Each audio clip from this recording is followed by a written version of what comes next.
I'd rather people vapor lock in that kind of situation than they get out on they get out, you know, as Jared says, that's how you get killed in the streets, you know. So I don't want people to vapor lock. I'd rather them vapor lock in class and turn it into a learning opportunity than sit there after a real world incident and go, oh man, did I kill that person, you know, or what could I have done better? Right. Yeah, because you're going to self-flagellate no matter what, because if you're going to critique yourself. But yeah, I mean, just don't. I'd rather you screw up there, because you're going to screw up real good.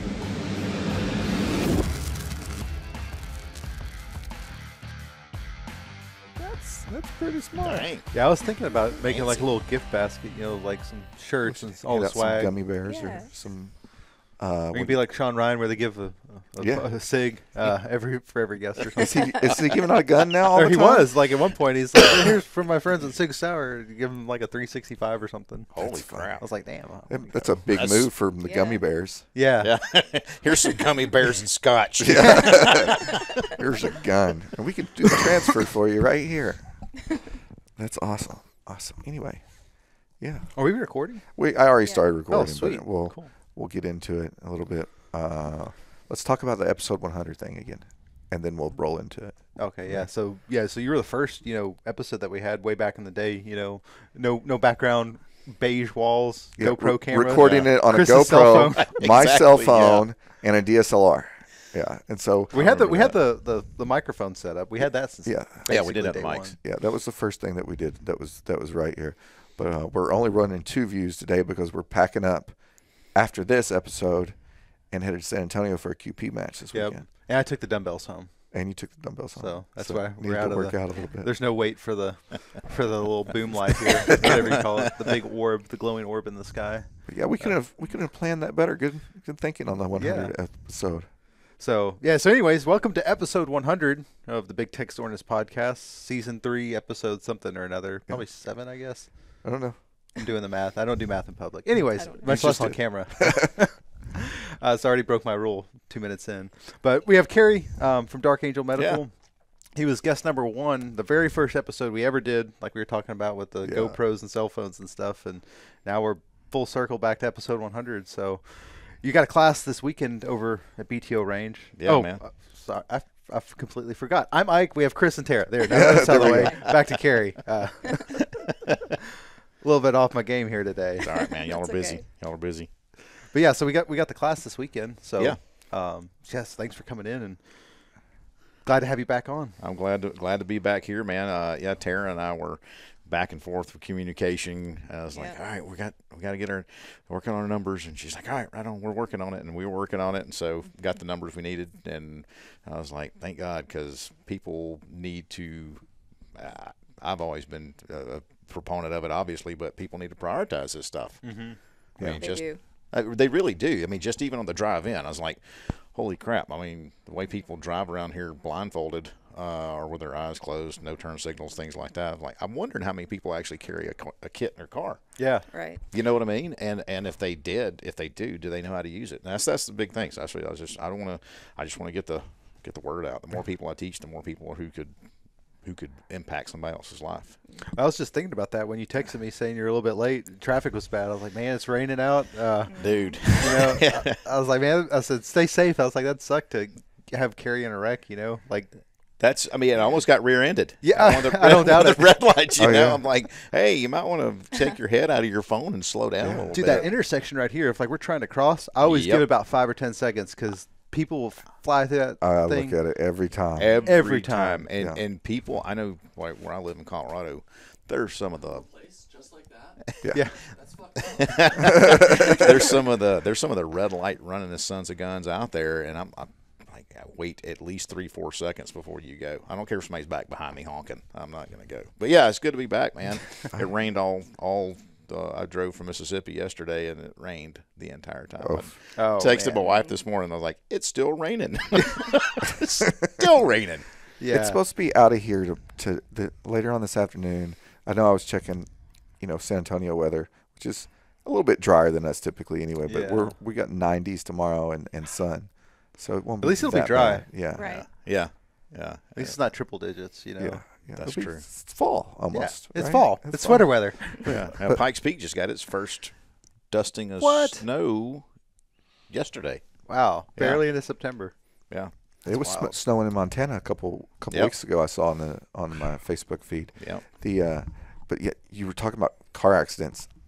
It doesn't. I don't think it goes a day. Maybe it goes a day or two without me seeing one. But yesterday, I'm leaving Home Depot after getting some stuff for my tactical crafts I was doing for this weekend's match, and I'm driving through our Home Depot over there by our house. Oh, yeah. You know, and because if you pull out of the parking lot, it's a pretty big drop off coming into one of the side streets, which is the easy one to pull out, not 1488, the other one. Right? And I'm driving, and I hear it, and I'm like, oh yeah. And a lady just pulled out wide right in front of an SUV, clapped it. I was like, okay, I'm not going out that exit. Holy cow, But I man. mean, just like right there, every day or two we see something. And it happens, and that's what I tell people. It happens all the freaking time, and we're more liable to see that on our way to or from work, or just tactical projects at Home Depot, things like that. Going to get groceries. So I mean, it's I don't know. It's just one of these things. I've been beating my head against the wall for 16 years now. What's on out? this stuff? Well, What's speaking out? of like just freak accidents that can happen at any time, the kids the other day on my wife's car, it's got the big panoramic sunroof and stuff. They decided to climb on top of the cars and were playing on top of the glass. Yeah, we almost had like a heart attack. We had to have a pretty good talking with them, but they fall through that. They're slicing themselves from Oh my gosh. toes to nose. It's gonna be a bad day. It's like falling into a meat grinder, man. Yeah. Literally. We were pretty graphic with them. We were like, do you guys understand what's going to happen? Like, if y'all fall through there, we wanted to, properly scare them to make sure they never do it again. Not enough to need therapy. Mind you got to find that balance. We got to find the right line there. How old are they? 8 or almost 9 and 6. Oh yeah, definitely old enough. Yeah. I mean, and they're heavy enough too, which is like the scary part. Like if Absolutely. they're both on top of there, like it's kind of, especially if they get in a focus point on there, it's just boom. Yeah. And like my youngest daughter's about to be 19, and I started teaching her how to use tourniquets when she was 8. I remember that class we did 6, 7, however many years ago at that one place, and she was probably, I guess, 13 or 14 at the time. She was putting on tourniquets like a champ. Yeah. Oh, that's awesome. Yeah. Here's at the range down the road. Boyert. Was it? We did one at Boyert too. Yeah, where was that? It was the Saddle River. Okay. Yeah. Was it? I don't think I brought. Maybe somebody brought him in, but I didn't. Did I bring in? Was it Saddle? Boyert? It might have been Boyert that we did it at. I think it was Boyert. I don't know. think it They might all have been run Boyert. together. It was a long time ago. Yeah, I've slept 'cause since that then. was- I never brought Kerry in. Oh, I think Saddle. it It must have been I Boyert. tried. I think it was at Boyert and Katy. Yeah, because we went upstairs and they had Upstairs. Yeah. That was it. Yeah, and they had another area that we did all the hands-on stuff at. Yeah. Yeah, I mean, and that's what I tell people. Call me in or email and, hey, how can a kid be to come to this class? I'm like, I'd like for them to be a little bit older because I don't want to pay for their therapy from all the graphic content in class. But I've had kids as young as 12 in the class. But I mean, this kid was asking more cogent questions than a lot of the adults were. Yeah. And this kid he's still very squared away young man. So I stay in contact with him and his dad. Was it Jace? Jace Winter? No. Oh. It was Andrew Williams, my buddy Matt Williams up in Michigan. Okay. And he brought his son. Actually, he wasn't even 12 yet. He was like 2 weeks from turning 12. Oh, wow. Nice. Yeah, but kid's super mature for his age. So, yeah, and he was asking great questions and has used the stuff and everything since then. So, Good deal. pretty That's cool. awesome. But I was briefed the other day that my kid gave your kid a Band-Aid after an incident in school. Oh yeah, he stabbed himself with a pencil. Yeah, because mine go to school with little boo-boo kits. Yeah. I mean nothing tactical or major, but it's like, hey, you've got your Band-Aids, you've got your stuff that you need in your backpack. You can doctor yourself up if you get hurt.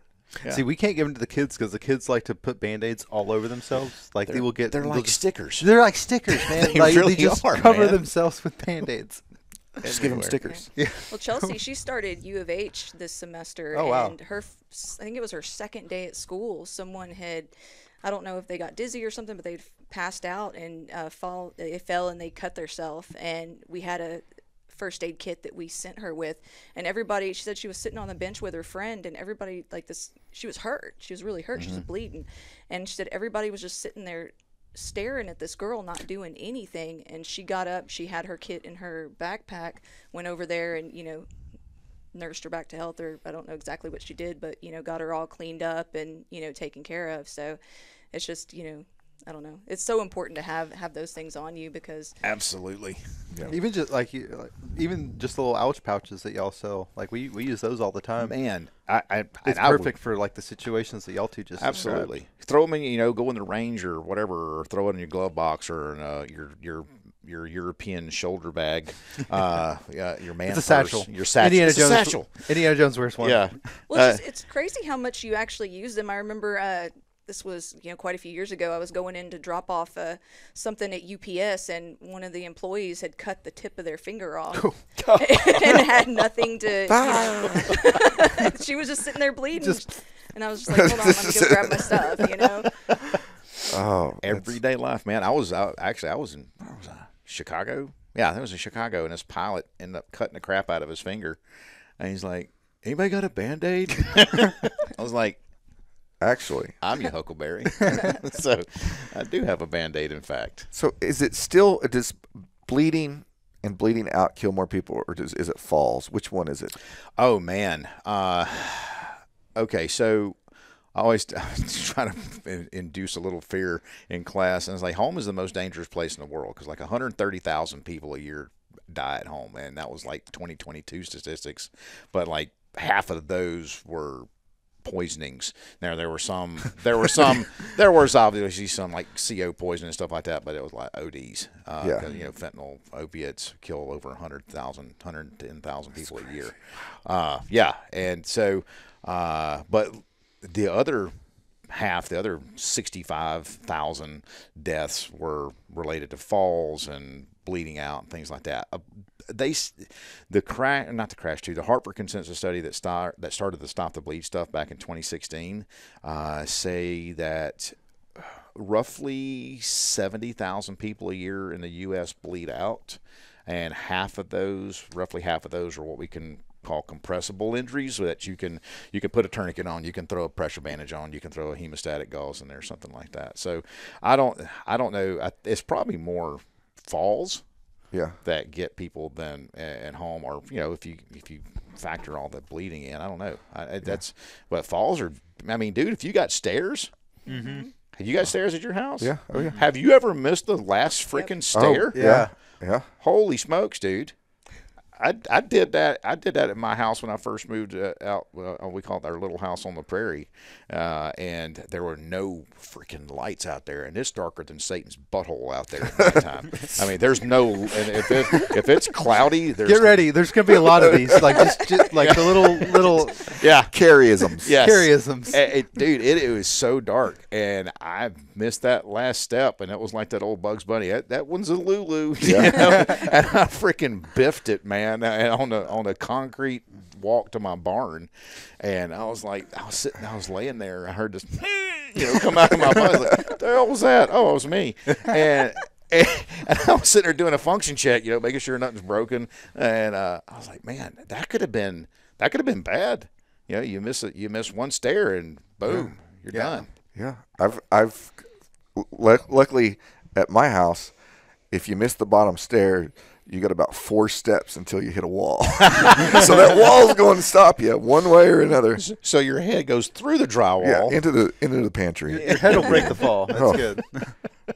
Yeah, and I guess, as our oldest generation continues to age, of course, like the boomers out there, I mean, falls are very, very dangerous. I mean, huge. I should make a joke there, but I'm not. One of my mother-in-law's friends, her husband fell about 2 months ago, broke his left hip, and then while he was recuperating from that, getting around, he fell, broke his right hip. Oh, and God. and then the other day he falls and breaks his freaking shoulder. Yeah. I'm Catch a break. Holy osteoporosis, Batman. Yeah. But yeah, as you get older, and not only the fall, but the bleeding that comes from that. If you break a long bone like your femur, you can even get a fat embolus I heard you're fat, your yellow fat in your marrow or in your long bone can actually dislodge, go into your bloodstream, and Yeah. there you go. Clog you up. Yeah, you're deed. You're the deed. New fear unlocked. Yeah, man. So, 1,000 Ways to Die with Kerry Davis. hey, man, we could talk about that. That's why I tell people in class, if I hadn't made you more paranoid by the time the class is over with, I have not done my job. Yeah, my kids are always like, Elsa's primarily, she's like, Dad, you are so overprotective. I'm like, I'm really not. Well, it's a I lot of stuff you understand don't think about, like, until you're presented with it. You know, it's like stuff that you might just be numb or immune or like not aware of, but kind of raising the awareness, you start seeing it everywhere. You know, potential threats, like, you know, not talking about like, you know, tactical threats or whatever, but like the threat of bleeding out or, you know, getting in a car wreck or. Man, I want people to become their own risk manager. You know what I mean? Yeah. Because you're walking around in a grocery store. Let's say you're walking around a grocery store and you're going to pick up, and you see a shelf with like a piece of exposed metal, and you're like, how many people would just not pay attention to that? But you see it, and you're like, huh, somebody could really cut the crap out of themselves with that. Yeah, better. That's the reason my wife was like, you carry duct tape with you everywhere. I've covered raw edges of metal up with some of that little travel gorilla tape. Yeah. That stuff's awesome, man. So I tell people, be your own risk manager. Don't be paranoid, obviously, but a good healthy level of situational awareness is needed. I think, not like you said, not just for a tactical scenario. Not everything's freaking John Wick. And so everyday life will get you quicker. I mean, hell, I saw a dude went and picked up when I was working on the street as a paramedic in Alabama. A dude had ripped open a varicose vein on his ankle. I mean, those things get freaking huge. And he was on thinners. He ripped it open on the grocery store shelf. Oh man. Yeah, damn near bled out, man. I was like, That's crazy. That's insane. Just something mundane as that. Oh, it's a varicose vein. Yeah.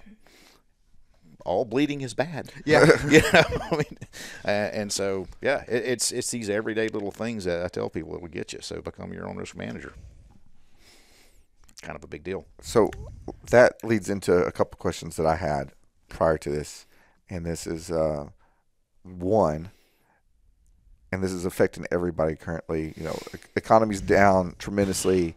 Sales are down tremendously across the entire firearms. Everybody's down. I don't care if you're selling clothes. I was talking to a dude that actually does that. He's like, we're down like 170% in certain fields. You know, everybody's down. What are you seeing in your class signups right now? Well, I mean, just like you and I had been working to get this class filled, our classes are down. Probably about 25-30%. I mean, we're working really hard to get our numbers up to be able to go out and teach the classes since we have minimums. And yeah, it's the old thing saying things are tough all over. They really are. Yeah. I just because people are not buying med kits, people are not buying accessories, people are not buying guns or ammo or anything like that. They're spending the money on things they need like food. Yeah, like when your grocery bill goes up, quite a bit, Substantially. It's not a small amount. Like that cuts into your discretionary funds. Yeah, my buddy, my good buddy lives up in Manchester, Wyoming, like 9 miles from the Montana border. He's one of the house supervisors at the VA hospital up there. And he did a side-by-side comparison. He put all the stuff in. He does his Walmart cart, right? And so he did a Walmart cart from last year to now, or from 2 years ago to now. It was like 126% increase on some of the products. Yeah. Overall, it was like 85% increase. So in this economy, what would you suggest that, like bare minimum for what someone should have in their IMK? Man, just a bare minimum, get one of the like emergency bleeding control kits that we sell. It's got, I call it Pocket Doc's Top 5. It's got your tourniquet. It's got a pair of chest seals. It's got hemostatic gauze. It's got gloves, and it's got a pressure bandage. Right. Something just as simple as that can literally be a game changer. And if you throw something like an ouch pouch in there, or if you buy the combo, we call it the ouch pouch plus. It's just like a bigger ouch pouch. Something like that. It's got your first aid, minor first aid, boo-boo stuff over here on this side, and your holy crap, somebody's bleeding out stuff over here on this side. And it's just something as simple as that. You don't have to have the big St. Mike bag or anything like that, or the hard case. The hard case is really cool. Love the hard case. Thank you, man. It was featured in Jack Carr's latest novel. Oh, nice. Yeah. He actually, I met him through a SIG event years ago. He's super, super nice dude. he called me and we talked about a trauma scene, and I helped him walk through the trauma scene in his latest book. That's so cool. That's yeah, awesome. It's kind of rad. I got it sitting on my shelf. I have to read that now. Oh man, dude. Oh, you've been ever since the first book. You've had a shout out on almost everyone, haven't you? Mm-hmm. Yeah, you've had a. He's done shout outs for our kids and stuff like Yeah. that. Oh, nice. So yeah, he's a big supporter of us. I was very thankful. But yeah, I mean, you don't have to have the hard case or the St. Mike bag, just some of the minimal stuff. And like Chris was talking about his going to his kids in school. Right. I mean, you can throw that kind of stuff into and one of those pencil bags that goes into. Do kids even carry binders anymore? They have Not like a really. little folder. Well, Yeah, okay. others have They're- folders. If you have Homework like a comes 3-ring, you can throw that kind of stuff yeah. in like a 3-ring binder. I remember the old Trapper Keepers back in the day. Really dating myself in the Wayback Machine, but you can carry that kind of stuff just in a little 3-ring binder or something they can throw in a backpack. Even those Mercy bleeding control kits will go right in a backpack. Yep. So anything, and what I will tell people too is, man, don't bargain basement shop your crap. Yeah. There's so much fake stuff, man. There's even fake hemostatic gauze out there now. Really? Those people deserve a special level of hell for selling stuff like that anyway. But yeah, get your stuff. Make sure it's the real deal. See, I didn't even realize the importance of that. I took gunfighter medicine in Colorado at the Girl in a Gun conference, and prior to that, I had your Amazon special tourniquet and all that stuff, and I had no idea the importance of actually sourcing that stuff from a reputable place. DarkAngelMedical.com. I always do that in class. I'm like, you can get your tourniquets at DarkAngelMedical.com. And you're exactly right. People don't know, but and that's what gets me is they'll have a $5,000 AR setup, or more. Yeah. I mean, look, what's a mall run? Yeah. Retail. What's a mall like run? $3,700 right there. Right there. Yep. And if you have a mall, you probably got night vision. So now you're like at over 10 grand. right, At and least if between you're the running two. a Suns gun, great guns, and so. All this stuff, and obviously you're going to have the helmet run nods, right? Yeah. So it's just exponentially increases, and then they're like $200 for a med kit. Oh, that's too much. I got these tourniquets on Amazon. They're just as good, and I'm like, dude, they're not. They work until they don't. Yeah. Right. And the bad part about Amazon is that there's legit supplies on there. Oh, there are. There's legit supplies on there. But if you click the wrong one and it's a fulfilled by and not an actual Exactly. coming from TACMed Yep.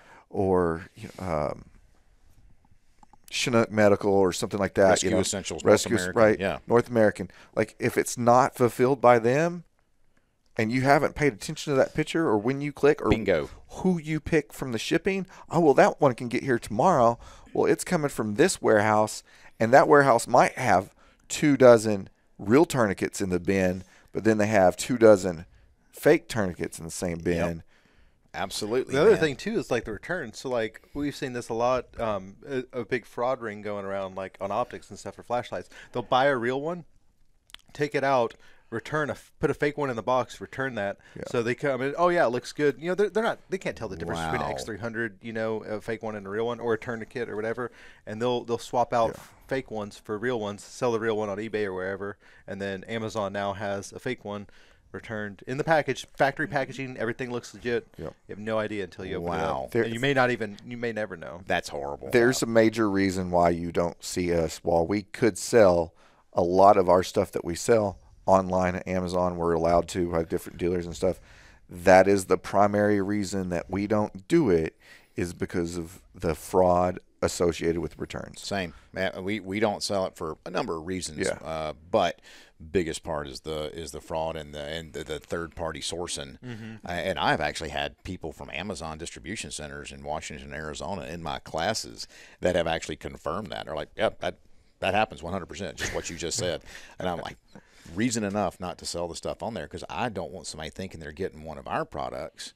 Yeah. And then it goes Tango uniform on them whenever they try to use it, and Now, now that's our reputation online, and I'm not gonna do that just to get more volume out Well, there. it's also easier too because, like, if you sell on Amazon, people know you can find Dark Angel on Amazon, but then you can have another pop-up shop that clones you. Basically, it's easier if you just say, "Hey, if it's on Amazon, it's a fake." Yep. Because we don't sell on Amazon, so you know for sure that it's a fake if you're buying it on Amazon. Absolutely, and I've told people that in class, and they're like, "I saw some kits on there," and I'm like, "Yeah, well, they're not mine. They're not mine, dude. They're made in China, and so it's one of those things you got to be really cautious with when you're out there sourcing this stuff. And everybody's educated consumers. Mm-hmm. You want to be an educated consumer. Make an educated decision, and know that if you do support us and you use one of our kits, we'll replace that kit or whatever you've used if you save somebody's life.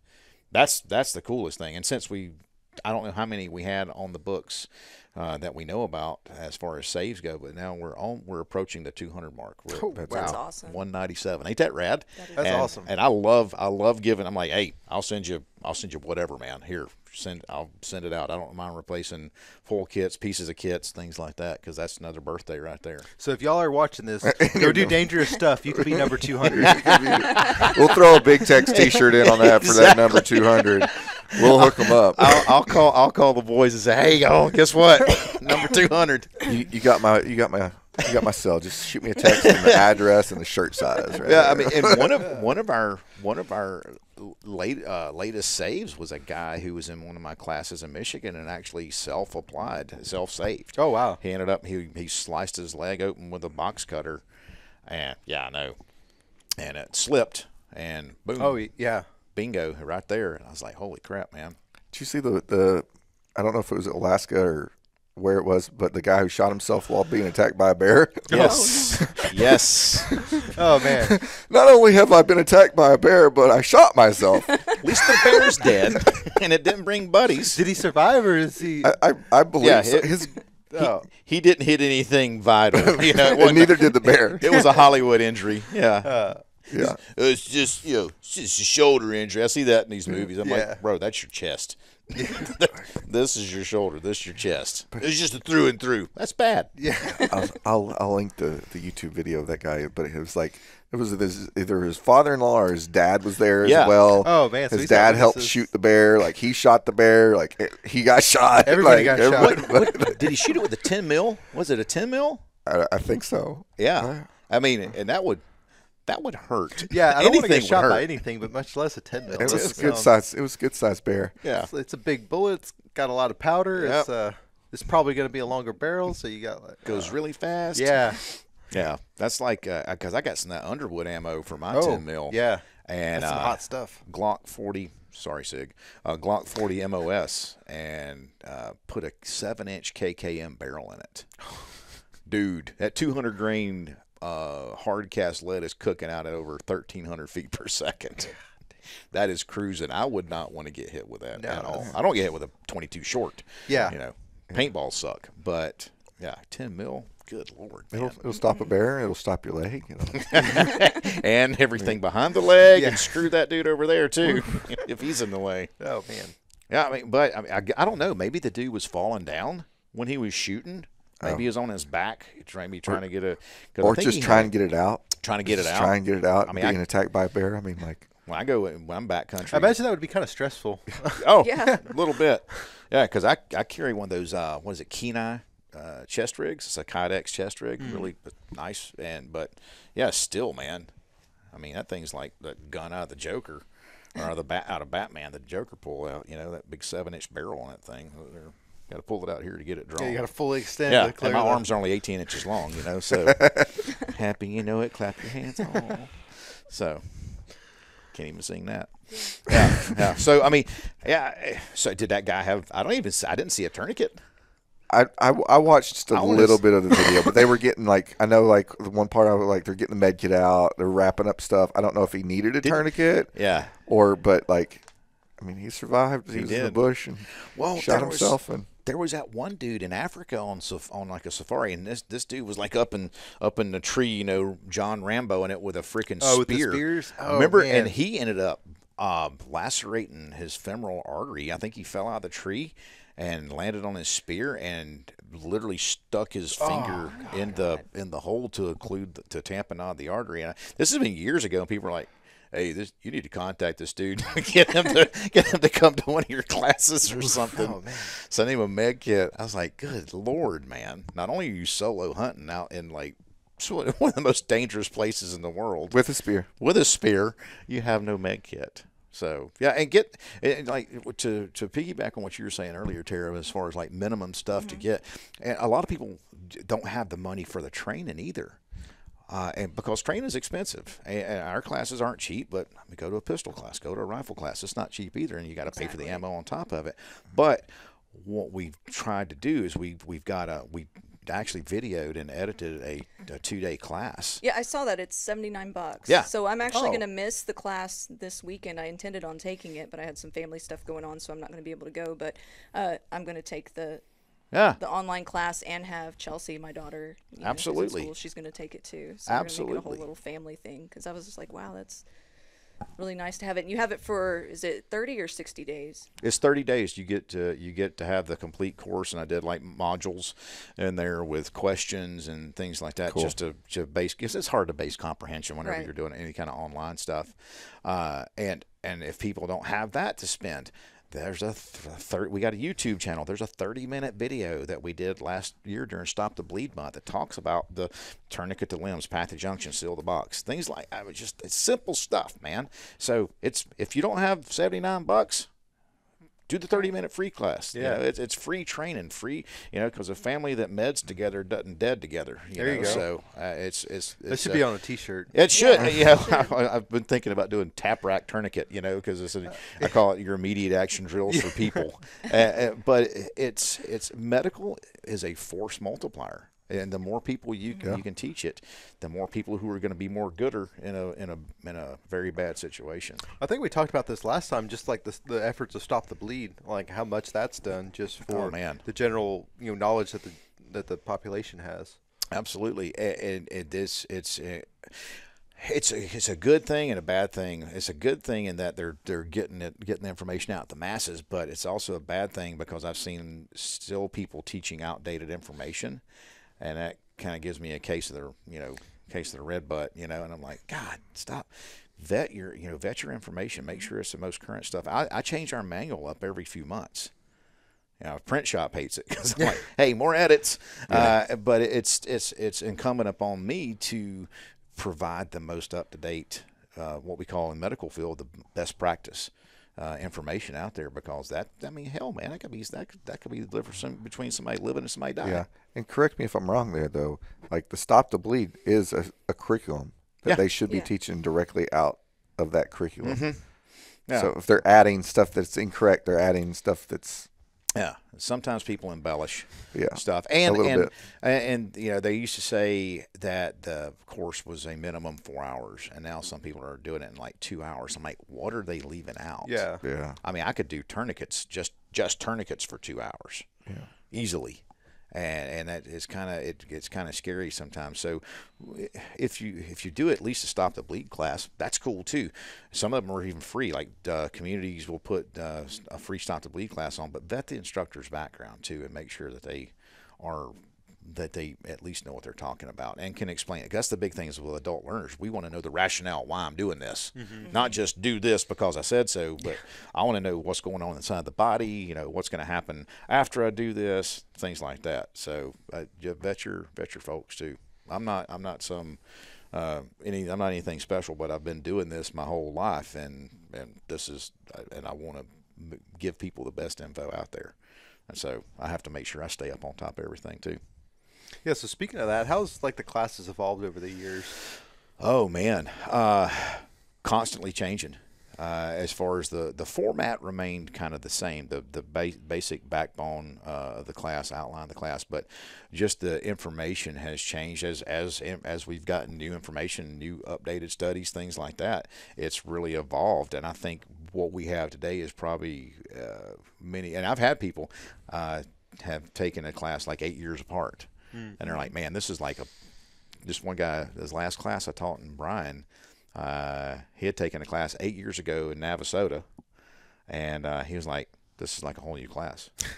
What are some of the most recent changes that you can talk about? Ooh, gosh, man, put me on the spot, Tara. I'm sorry. I Sorry. know. All right, No, sorry, guys. She's continuously had the really good questions lately. That is a So, good question. Let me see what some of the latest edits I did.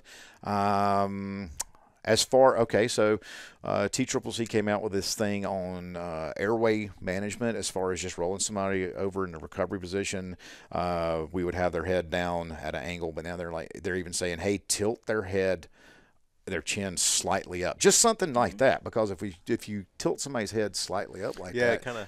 yeah, you mechanically Doing it over here on. yeah, you mechanically elevate their jaw, right? And if you're mechanically elevating their jaw, then that's less of a chance of that tongue occluding the airway. So just something, just a little minutia like that you come across. And I get updates. The Special Operations Medical Association has like a newsletter they send out every month, and there's little tidbits and stuff like that. I'm like, oh, that's a new TCCC thing. And that was just from this past January, and they're constantly changing stuff like nasal airways. People are freaked out about using them. I'm like, well, guess what?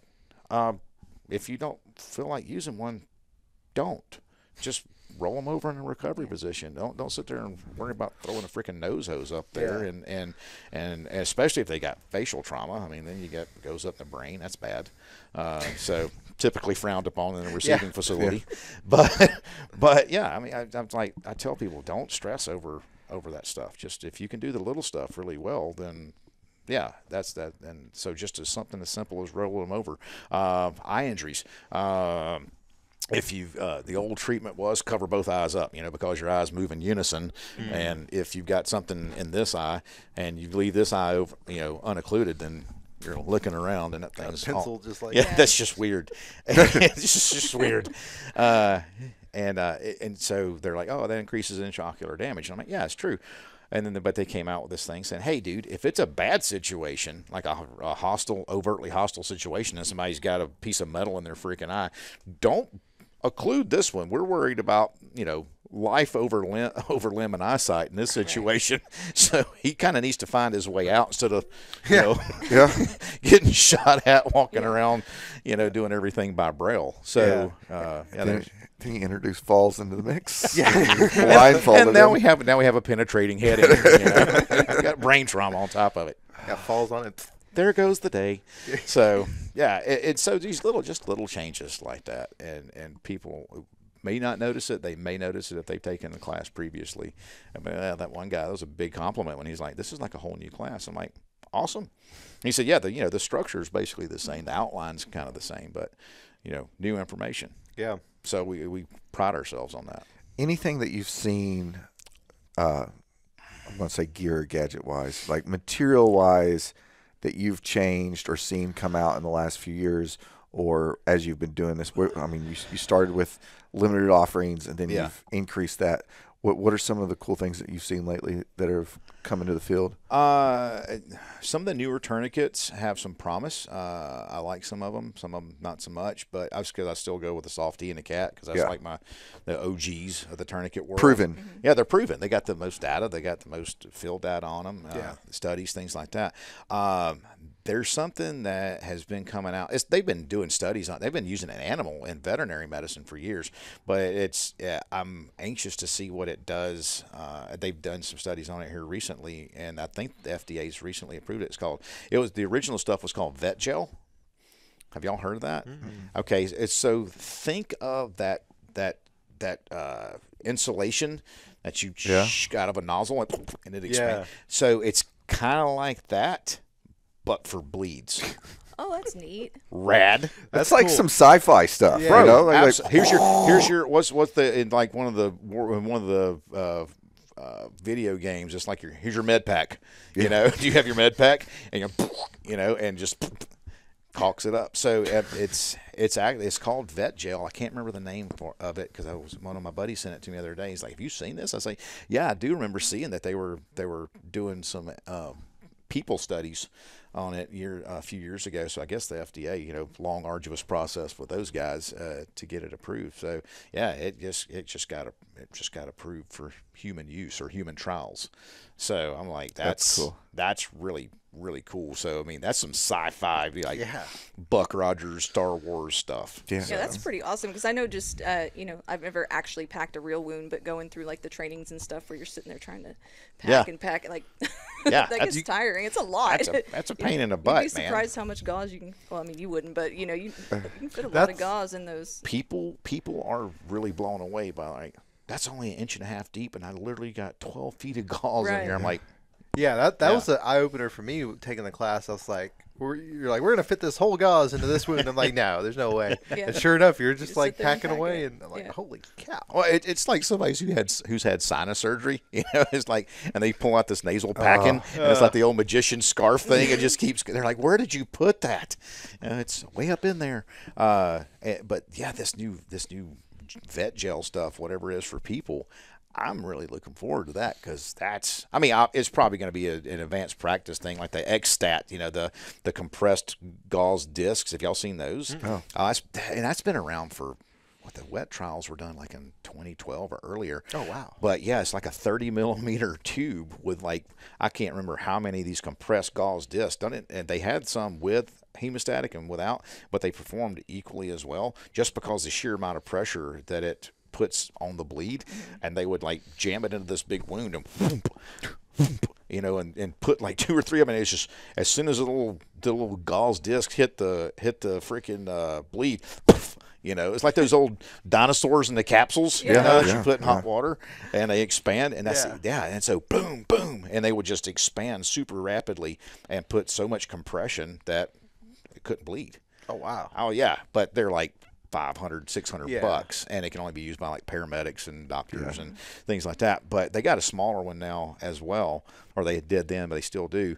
But yeah, that's pretty cool stuff. But it's considered an advanced practice thing. I'm just wondering about this vet gel stuff, contraindications and stuff like that. But yeah, I'm kind of nerding out over that. When I saw it, I was like, oh, the medical nerd in me, was awakened even more so. I was like, that could be a game changer for what we consider a non-compressible bleed, right? So like anything here in the box is considered non-compressible because you can't tourniquet the box. Right. So what if you had somebody with like a freaking liver bleed, or they had like a mesenteric artery bleed in their gut, and you could just find the wound channel with your freaking nozzle and squirt, squirt, and get it in there and caulk them up. I mean, that could be a game changer, especially for battlefield injuries or for people who are remotely located, like backcountry guys. Oh yeah, Africa dude. Yeah, Mr. Bear guy. Yeah. 100%. Yeah, I mean, you're in a remote environment. When's help coming? Is help coming? Mm-hmm. So, and it could negate the use of what might have to be an injury that would be, tourniqueted off, and they could just use that stuff and then be able to self-evacuate. Kind of cool, man. Yeah, I don't know. That is cool. It's very, very neat stuff. It's interesting. exciting.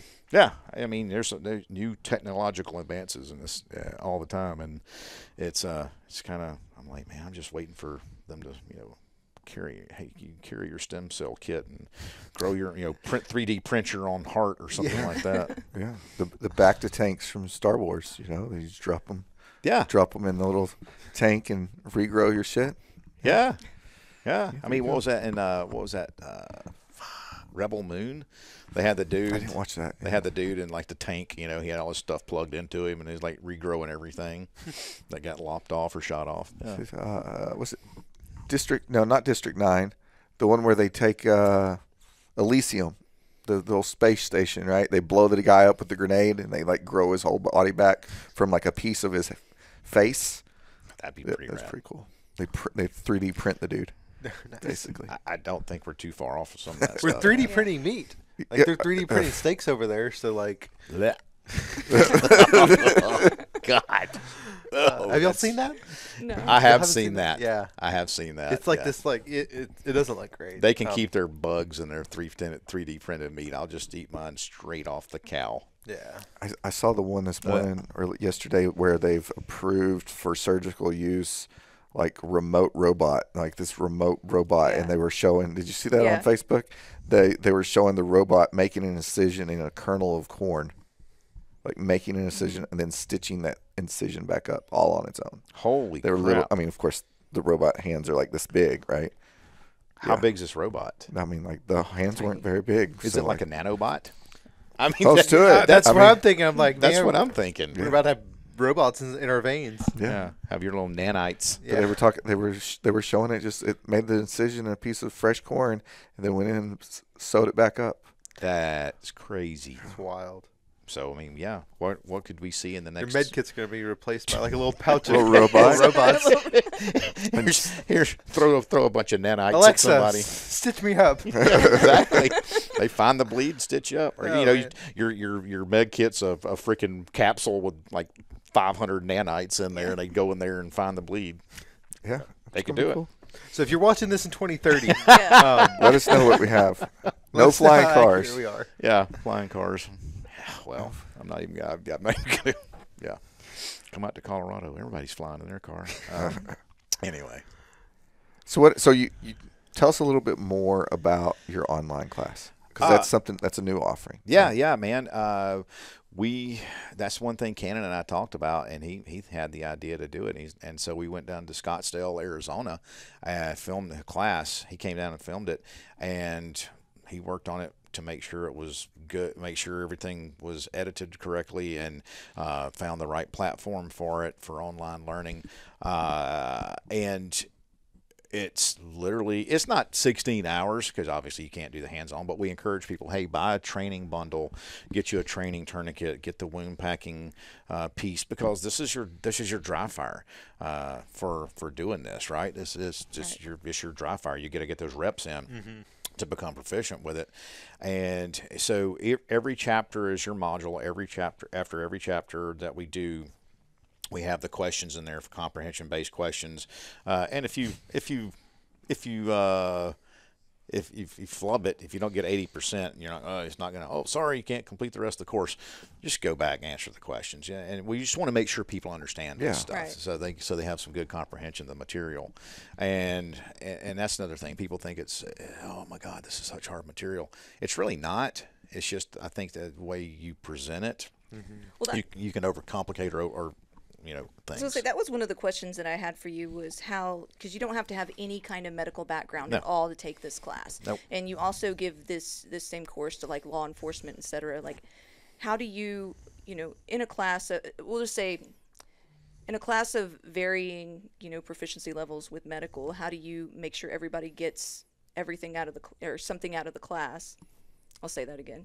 How do you make sure that everybody gets something out of the class? And also, when you teach, classes to law enforcement and things like that, how do you change the class to make it beneficial to the different groups?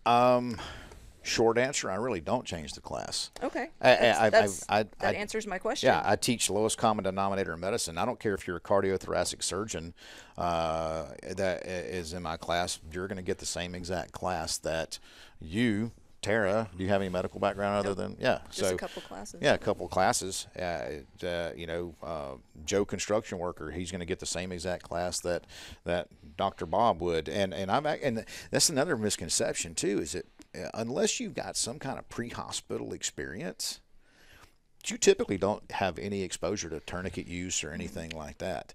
So I tell people, hey, you coming out of this class with zero previous medical background before coming to this class, you're leaving this class with more education in pre-hospital medicine than a doctor is, than a nurse is. So that goes into my next question. So with, you talk about some, kind of complex subjects. So how do you make sure that, someone who has no background is able to absorb and retain that information? No, that's a fantastic question, and I like to consider myself a teacher more than an instructor. And I'm not denigrating instructors to any shape, form, or fashion, any degree. But I'll give an example. Look at Chuck Pressburg. He's a teacher. Dude is one of the most cerebral cats I've ever met in my life. Very, very articulate too. Holy crap! But he can articulate what he wants you to do and the why, and he can break it down to such a level that, because he was a ranger, so he worked around some dudes that just point him in a direction and break it. You know what I mean? But no, they're super cerebral, and he could explain it, and that's what I try to do. I try to take a complex I mean, come on, man. We could talk about hemorrhagic shock, and I could do a 4-hour lecture just on different different shocks, different types of shock.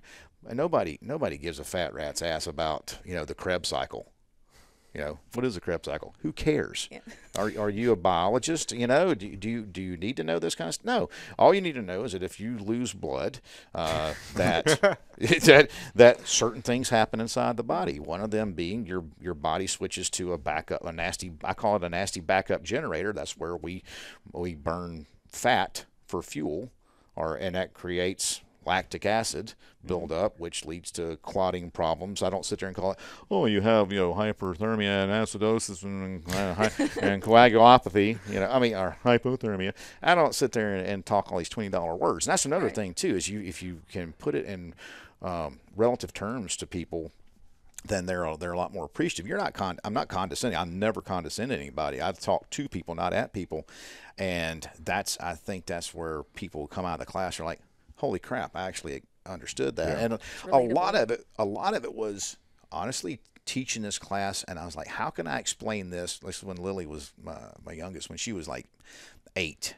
I was like, how could I explain this to an 8-year-old so that they could understand it? Yeah. And I'm not saying people have the mental capacity of an 8-year-old, but if you can break it down into easily understood terms, I think that you got to win right there, because I think that's what turns a lot of people off from coming and taking a medical class in the first place, is they're like, oh man, because they may have taken a med class before and they heard all these big $20 words and the dude patting himself on the back or whatever. I'm like, dude, my ego is not that fragile. I'm a dude, and if I suck, tell me how I can suck less.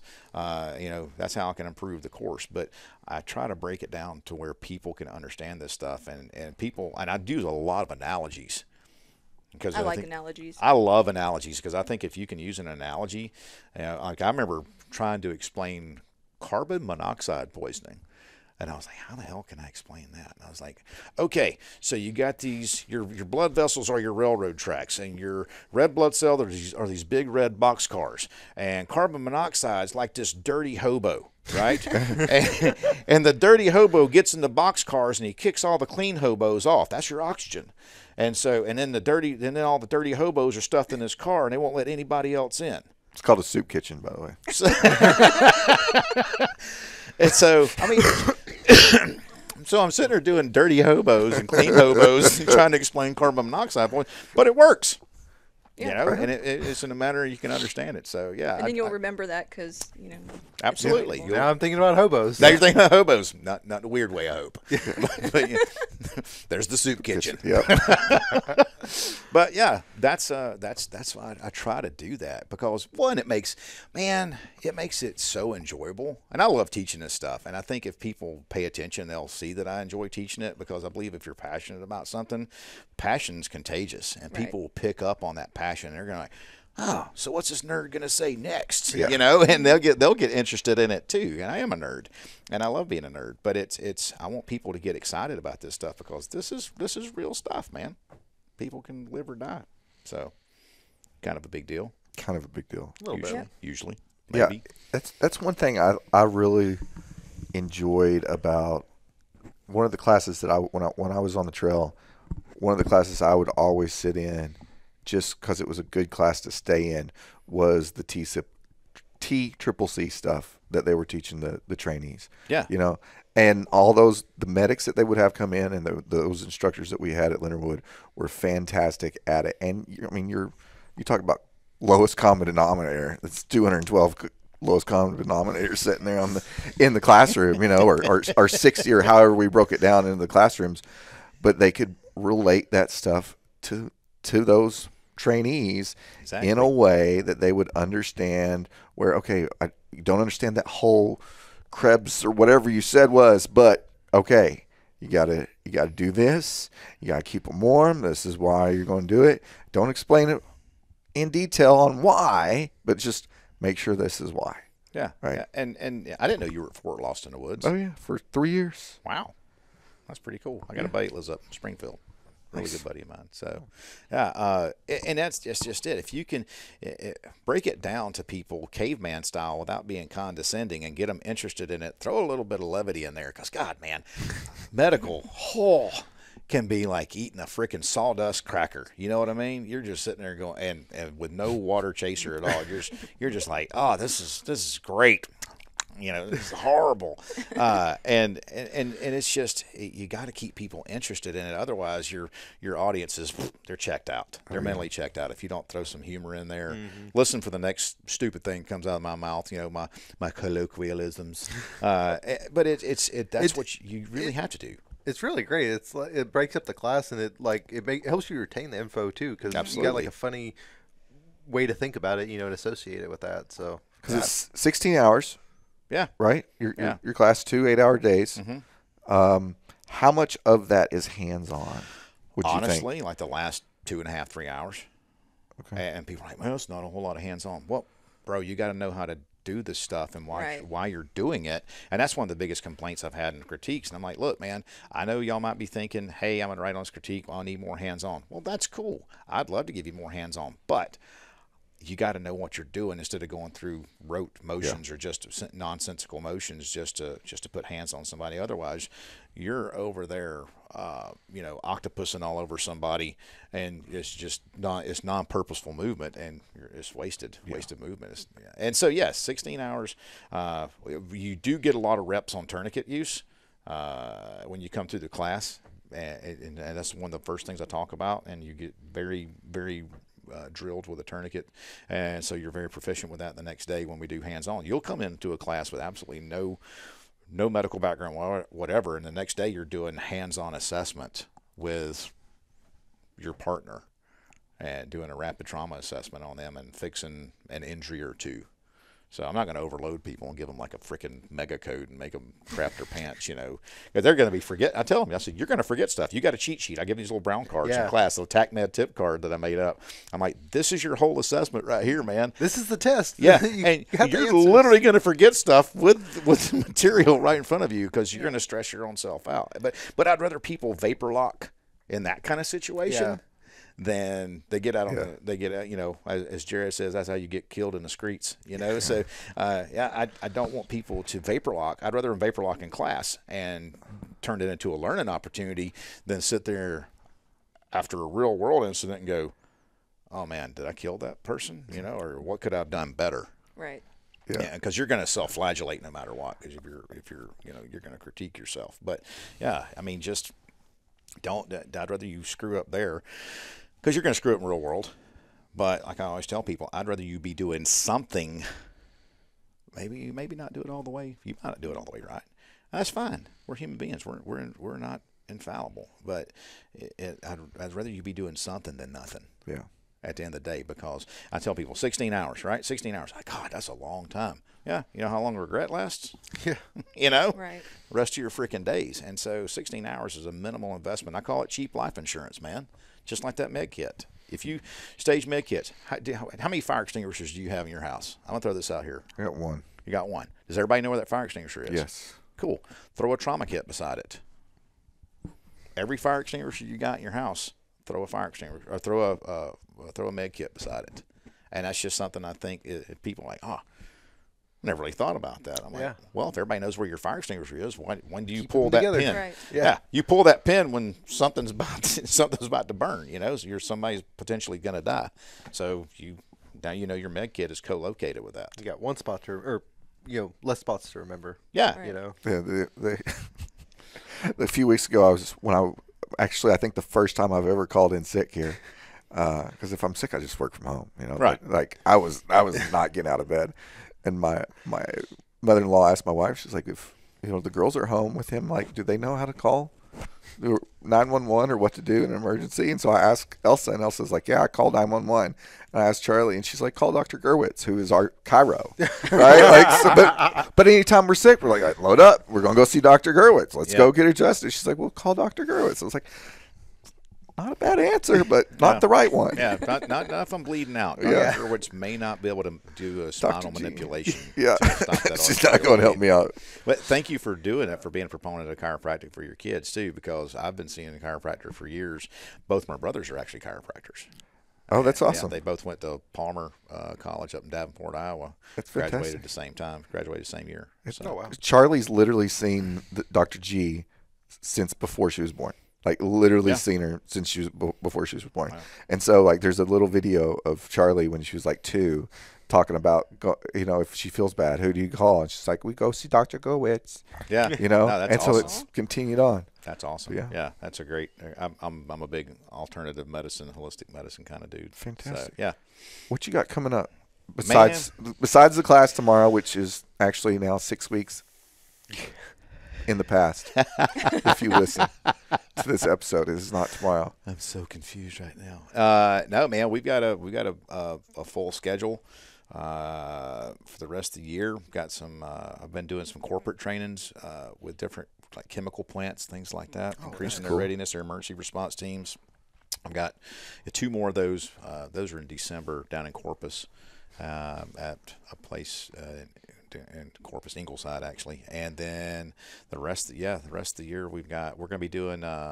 If you're out in Colorado Springs, when's this going to be aired? Probably 5 weeks from now. So we're talking about end of October, first week of. Okay. Like mid-October. Mid-October. Okay, so October 26th, I think, is gonna. If you're out in Colorado Springs, October 26th, Swamp Fox Optics. That's Oh, what nice. I say. Oh, They're yeah. going to be doing Rocky Mountain Range Day out at Dragon Man's out near Colorado Springs. That's like literally 15 minutes from my house. Dragon Man's Range. They're great folks out there. But yeah, we're going to be out there. Have a booth out there doing little stop the bleed drills and things like that. So yeah, we just got training the rest of the year. I'm heading to Michigan a couple of weeks, teach up there. Then we've got Scottsdale that we've got. I mean, I could pull up my calendar. And thankfully, we got, we need to get y'all on the books for next year. We've already got like 23 classes on the books for next year. I know, already, man. I know. Dang, that is filling up. Dude, I am so blessed. I'm so thankful about that. I'm so thankful. You gonna be at Symposium again? Yeah. Okay. Yeah. See you out there. Yeah, man. So I was talking to Matt about that, and so whenever there's the next symposium, we're going to be there. So, yeah, that's the thing, and just trying to get the word out to folks and keep it going. We got new products coming out, and for those who are looking on the website and going, oh man, that's not in stock. Oh, that's not in stock. Trust me, that has been the bane of my existence for the last 2 years. We're working diligently with some other folks to try to get our nylon production up, and people are like, well, why's your nylon going up? I'm like, well, nylon is made from petroleum. Have you noticed what petroleum prices are? Things like that. Have you been living under a rock? Seriously. I mean, I don't raise it just because I want to. It's not just a hey, let's gouge people. Yeah. But we're also working with some other folks, good friends of mine that do nylon. So we're trying to increase nylon production and get our lead times down from 7-8 months to 7-8 weeks. Nice. Because I can't. It's hard for me to keep anything in stock. So. I appreciate people's patience and buying everything like that. But yeah, if you're hearing this and you've been getting pissed about waiting, trust me, I'm more pissed that you're having to wait, because I do not like that at all. And so please hang in there and use your HSA FSA funds for the end of the year, because that stuff is eligible for HSA FSA as well. We got the correct merchant code. I'm sorry, I'm kind of like I'm ADHD right now. But as far as the fire extinguisher med kit, if you can do an AED in your house, throw an AED in your house, because those are also, you can get refurb ones from like Phillips. Heart Start is the cheaper one. Those are FSA HSA eligible too. So if you have a lot of money left on your card, a buddy of mine did that. Bought a defib. He's like, I'm getting old, man. It's like, aren't we all, man? Yeah. So that's what we got going on. So sign up for a class, man. Y'all come check us out. We had the guy get approved for the suppressor.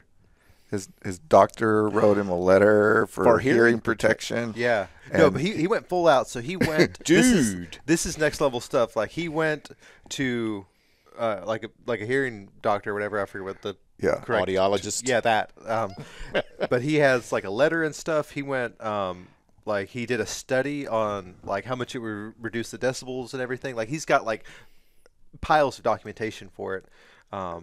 Homie needs to put that on like a shareable file. It's in the BTO friends group on in the Facebook. BTO If you friends go group, look at it, there- Dropbox it to everybody.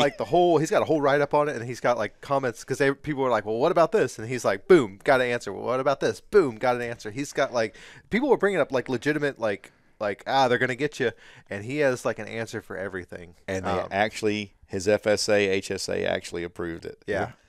That is some next It's level wild. That is gangster shit the right coolest there. thing I've That's ever awesome. seen. I'm like, this is amazing. I'm buying That 500 suppressors now. That is so freaking cool. Well, not that much. I don't have that much on the HSA. But anyways, If you've listened to us this whole entire time, thank you. Kerry, thank you for being episode 1 and episode 100. That's Honored. super cool. That's very cool. Tara, thank you for your time today. And once again, to those of you listening out there, check us out at bigtexordnance.com. There's a whole blog post now being put out every time we drop one of these episodes, and I am slowly working through the backlog of old episodes to get that information back out to everybody where they can find it nice and in one spot. darkangelmedical.com to find anything from Kerry. We'll put the links below to everything that he's talking about in the blog post, links to this episode. That's pretty much it. We got, this won't drop before Customer Appreciation Day, or it might probably be drop after. right after it. But once again, find us on YouTube, both of our YouTube channels. Find us on Rumble now. You can follow us and subscribe all those places. You can watch and listen on Spotify and YouTube, and you can find us on Apple Podcasts as well. Thank you for watching. See you later. Listening. Whatever. Bye.